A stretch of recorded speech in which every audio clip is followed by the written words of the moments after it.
Hi everybody, this is Stefano. Welcome to this video and to my channel. Thank you very much for all the support and the very nice comments that you guys left in my previous video, my multilingual introduction. Be sure to check it out if you haven't done it yet. And if you have, you probably already know that Icelandic is one of the languages that I have been studying in a very casual way. And today I am super excited because I'm going to talk about Icelandic and my Icelandic story. And I'm really excited, I'm thrilled because I'm going to have my first ever conversation in Icelandic later this week online. So I almost cannot believe it, but it's true. And today I'd like to talk about this. And in order to better understand what my Icelandic story is about, we need to take a step back and or a flashback, if you will, and talk about 10 years ago. So that's what we are going to do. I hope you enjoy.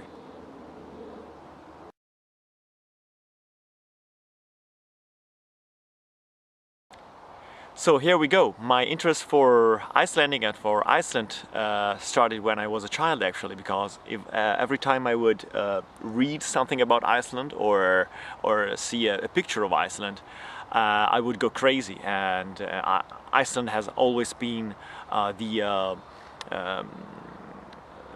destination of my dreams.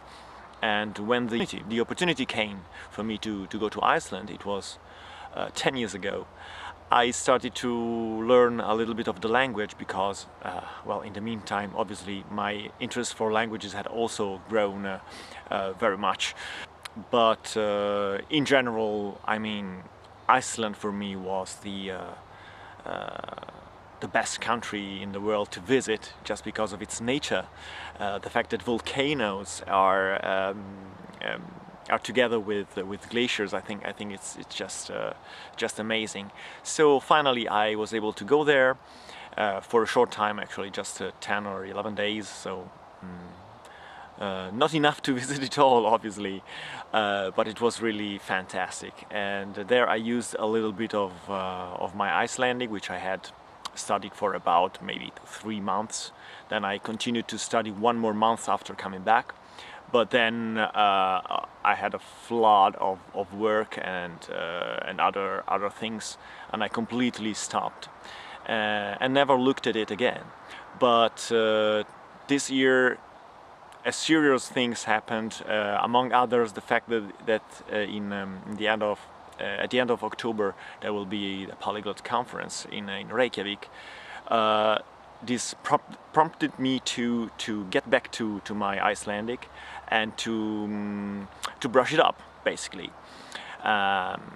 Just because I knew that if I went there and I couldn't speak at least as much as I was able to do 10 years ago, I would feel so frustrated. It would have been awful.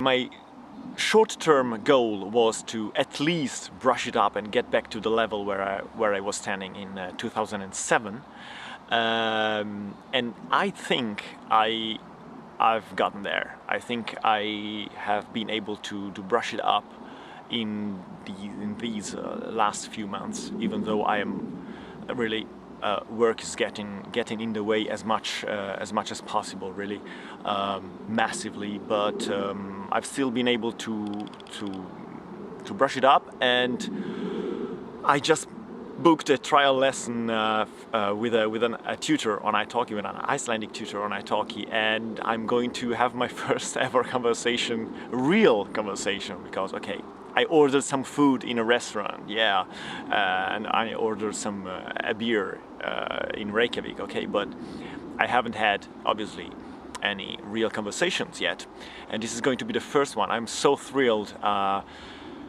It's also going to be great to see actually at what point I am right now, because I have no idea, actually. I think that I know some grammar, but I'm lacking a lot of basic vocabulary which you need during a a basic conversation.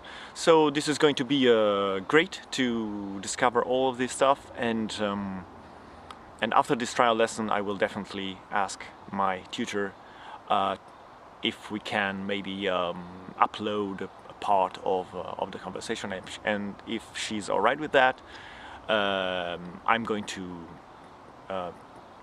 upload my first conversation in Icelandic. I think this could be fun, and a way to mark the spot where I'm standing right now, and then see how I can manage to progress even though I'm full of work. But yeah, so I think that's it for today. Thank you very much for watching, and bless.